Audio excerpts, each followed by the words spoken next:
Hello my dear students. Factorization theorem को हम discuss कर रहे हैं। फैक्टराइजेशन चैप्टर को हम डिस्कस कर रहे हैं जिसमें हमने फैक्टर थ्योरम और रिमाइंडर थ्योरम को डिस्कस किया। आइए उस पर बेस्ड क्वेश्चन को सॉल्व करते हैं। तो हमने पहला क्वेश्चन इसके पहले वीडियो में बता दिया है और सेकंड क्वेश्चन को आइए डिस्कस करते हैं। 2x³ plus x square minus 13x plus 6 let x equal to 1, या we can write x minus 1 be a factor of fx। तो हम इसमें चूंकि fx क्या है, fx तो ये है 2x³ x square minus 13x plus 6, और इसमें हम क्या पुट करेंगे बच्चों, x इक्वल टू 1। तो ये हो जाएगा 2 1³ 1 का स्क्वायर 13 और 1 प्लस का 6 आ जाएगा 2 प्लस का 1 माइनस का 13 प्लस का 6, और ये माइनस का 9 और 13, ये माइनस का 4 आ गया और not equal to 0। So x minus 1 है, so x minus 1 be not factor of fx। Clear. अब हम नेक्स्ट पॉइंट को देखेंगे। x प्लस 1 के लिए भी आप इसी तरह से चेक करेंगे और उसके लिए ये नॉट इक्वल टू 0 आएगा, आपको वो लाइन लिख देनी होगी। Then we proceed to let x minus 2 be a factor. Actually आपको ये तब तक करते जाना है जब तक कि आपको पहला फैक्टर ना मिल जाए। x minus 2 be a factor of fx। तो f x कितना दे रखा है, वो है 2x³ plus x square minus 13x plus 6, और हम इसमें पुट कर देंगे x इक्वल टू 2। तो ये 2 हो गया 2 का क्यूब प्लस 2 का स्क्वायर माइनस का 13 ब्रैकेट में 2 प्लस का 6, ये 8 टू 16, और ये आ जाएगा 4, ये 26 प्लस का 6, और ये हो गया 26 माइनस का 26, और ये हो गया 0। सिंपल। इसका आंसर यहाँ पे सॉल्व करके कितना है, 0। सो फैक्टर थ्योरम से आपको क्या कंक्लूजन मिला, so it is clear that x minus 2 be a factor of fx। तो ये तो क्लियर हो गया कि ये इसका फैक्टर है। अब हमें क्या करना पड़ेगा, तो हम इसे अब डिवीजन से इसका क्वेश्चन निकालेंगे, जैसे हमने पहले क्वेश्चन में किया था उसी तरह से इस क्वेश्चन में भी हम सॉल्व करेंगे। डिवीजन से हम इसका कुछ डिवीजन रूल अप्लाई करेंगे और उससे फिर हम इसके क्वेश्चन को निकाल कर सॉल्व करेंगे। तो आइए सॉल्व करते हैं। फिर हम यहाँ लिखेंगे x माइनस 2, और यहाँ आ जाएगा आपका 2x³ plus x square minus 13x plus 6। आइए एक बार फिर से इसे समझ लेते हैं कैसे सॉल्व किया जा रहा है। 2x³ है, ये x है, तो हम किस टर्म से, किस नंबर से, हम यहाँ किस अलजेब्रिक टर्म से इसे मल्टीप्लाई करें कि 2x³ आ जाए। तो 2 तो लिखना ही होगा, फिर x है तो यहाँ पर हम एक्स स्क्वायर लिख देंगे, इससे मल्टीप्लाई करेंगे तो ये आ जाएगा 2x³, फिर ये मल्टीप्लाई करेंगे तो माइनस 4x स्क्वायर, ये माइनस ये प्लस, क्योंकि आप जानते हैं कि डिवीजन में हमेशा सब्ट्रैक्ट करते हैं, और इसे ऐड कर देंगे, कितना जाएगा 5x स्क्वायर, ये माइनस 13x, और ये प्लस का 6। हमेशा याद रखिए जब भी आप डिवाइड करते हैं तो साइन अपोजिट हो जाते हैं और ये पहले वाले साइन का कोई मीनिंग नहीं रहता है, तो आपको ये प्लस और ये प्लस ऐड कर देना होगा, दैट बिकम्स 5x। अब ये 5x स्क्वायर है, यहाँ कितना है x, तो हमें किससे मल्टीप्लाई करना पड़ेगा, 5x से। 5x क्यों, क्योंकि तभी तो 5x x में मल्टीप्लाई हो गया 5x स्क्वायर आएगा, तो 5x x में मल्टीप्लाई करेंगे तो ये हो जाएगा 5x स्क्वायर, और ये हो जाएगा माइनस का 10x, ये माइनस ये प्लस, ये कैंसिल हो गया, और इसे हम फिर ऐड करेंगे तो ये आ जाएगा आपका 20। देखिए ये माइनस का 13 है, ये प्लस का 10 है, तो माइनस का 3x। थोड़ा सा प्लस माइनस को आपको बी अलर्ट रहना है और बहुत केयरफुली सॉल्व करना है। इसके बाद हम यहाँ पर -3 लिख लेंगे, -3 से इसको मल्टीप्लाई करेंगे तो -3x, और -3 प्लस 2 से मल्टीप्लाई करेंगे तो 6, ये प्लस ये माइनस, ये करेंगे, कैंसिल हो गया आपका। तो इस तरह से आपने ये देख लिया कि यहाँ पर 2x³ plus x square minus 13x plus 6 equal to x minus two and bracket में लिख देंगे 2x स्क्वायर प्लस का 5x माइनस 3। अब इसे हम इसका हम फैक्टर करेंगे। ये क्वाड्रेटिक इक्वेशन है। क्वाड्रेटिक इक्वेशन में 3 और 2 का मल्टीप्लाई, हमेशा याद रखिए क्वाड्रेटिक इक्वेशन में हम सीधा 4 की थ्योरम से सॉल्व कर सकते हैं, और दूसरा तरीका होता है कि a और c को मल्टीप्लाई करें और इसके ऐसे फैक्टर करें जिन्हें ऐड या सब्ट्रैक्ट करने पर b मिल जाए। तो यहाँ 3 2 जा 6, 6 को ऐसे सॉल्व करें कि हमें 5 मिले। तो देखिए 6 को 6 इंटू 1 लिख सकते हो और 2 इंटू 3। अब आप यहाँ कंफ्यूज हो जाएंगे कि हम 6 में 1 सब्ट्रैक्ट करें तो भी 5 आता है, 2 में 3 ऐड करें तो भी 5 है।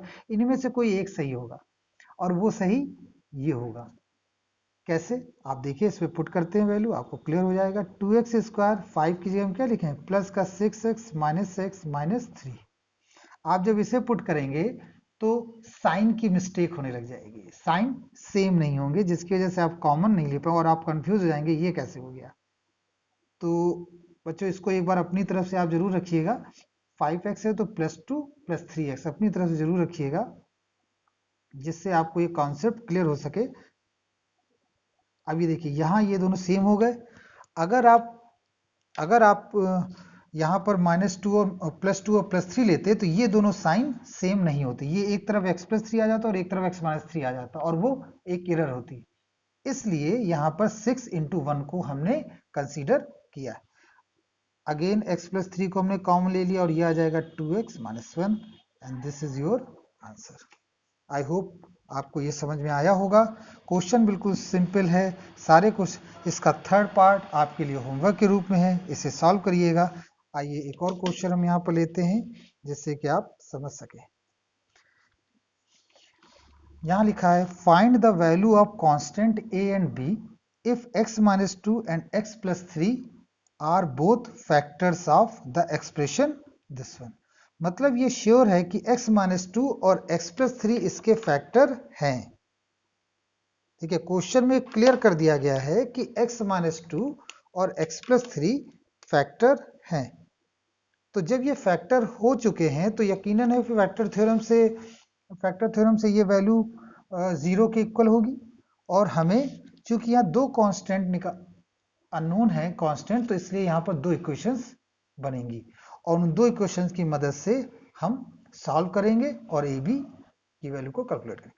हमेशा याद रखिए बच्चों कि जब क्वेश्चन को पढ़ें तो पहले उसको समझें। अगर तुरंत बिना समझे उसको सॉल्व करने लग जाएंगे तो आपका समय भी बर्बाद होगा और क्वेश्चन करेक्ट भी नहीं हो पाएगा। इसलिए पहले आपको थोड़ा सा माइंड मैप कर लेना होगा, माइंड सेट कर लेना होगा, जैसे इस क्वेश्चन में है। तो इस क्वेश्चन को हम इस प्रकार से देखते हैं कि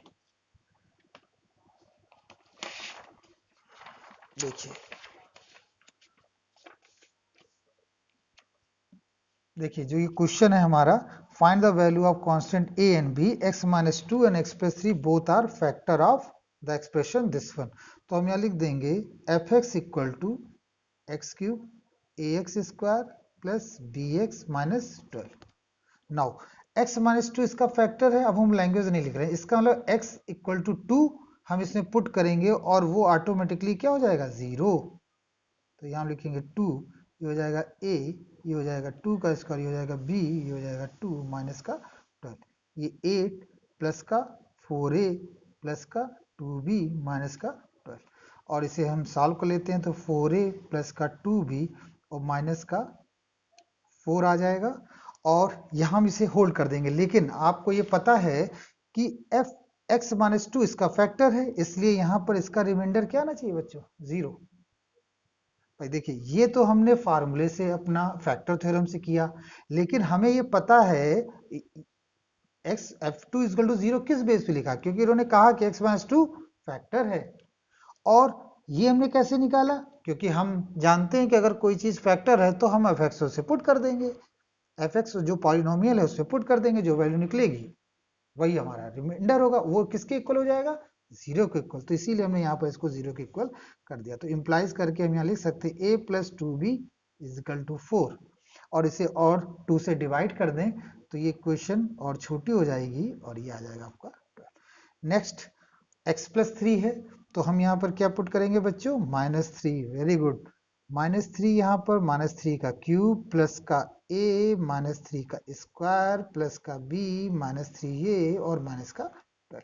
ये आ जाएगा माइनस का 27, ये हो जाएगा प्लस का 9a और ये हो जाएगा माइनस का 3b, ये हो जाएगा माइनस का 12।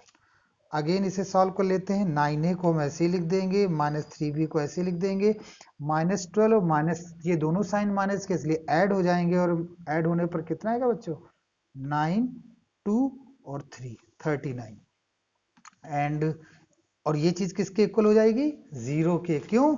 क्योंकि x + 3 also be a factor of polynomial. और इसे हम सॉल्व करके अगर यहाँ लिखें तो हम लिख सकते हैं 9a - 3b = 39 और इसे 3 से हम डिवाइड कर दें तो ये हो जाएगा 3a - का b = 1।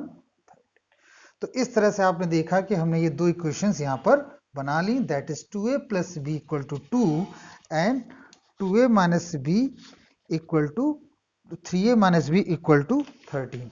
आइए इस इतने से पार्ट को हम एक अलग क्वेश्चन में उतार लें और उसे सॉल्व करें।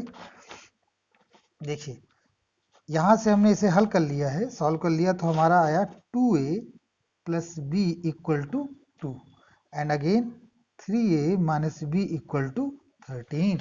इन दोनों को हम ऐड कर देते हैं। ऐड क्यों कर रहे हैं? ये 8th 9th में आपने पढ़ा होगा, जब अपोजिट साइन और उनके कोफिशिएंट सेम होते हैं। देखिए यहाँ पर b के कोफिशिएंट सेम है 1 और 1 और अपोजिट साइन में है, इसलिए हम यहाँ पर इन्हें ऐड कर देंगे।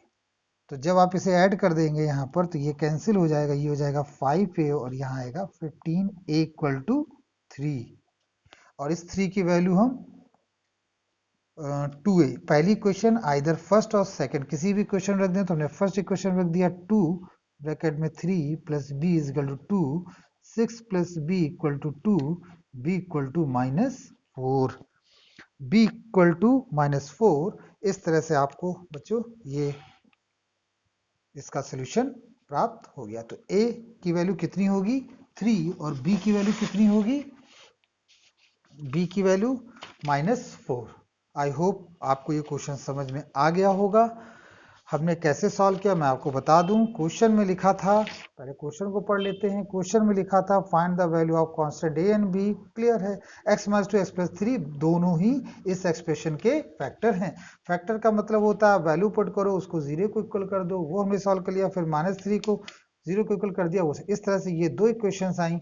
इन दोनों इक्वेशंस को हमने हल कर लिया और सॉल्व करके सिंपली a की वैल्यू और b की वैल्यू हमने निकाली। अभी हम 9th मैथ फॉर 9 की प्लेलिस्ट को प्रिपेयर कर रहे हैं, उसमें हम 9th की मैथमेटिक्स को डिस्कस करेंगे। तो अगर आपने 9th में प्रॉपर वे में नहीं पढ़ा तो आप वहां पर देखेंगे और आपको बहुत अच्छी तरह से समझ में आ जाएगी और जिससे कि आपका 10th का मैथ्स भी काफी स्ट्रांग हो सके। आई होप आपको ये समझ में आ गया होगा। Thank you very much.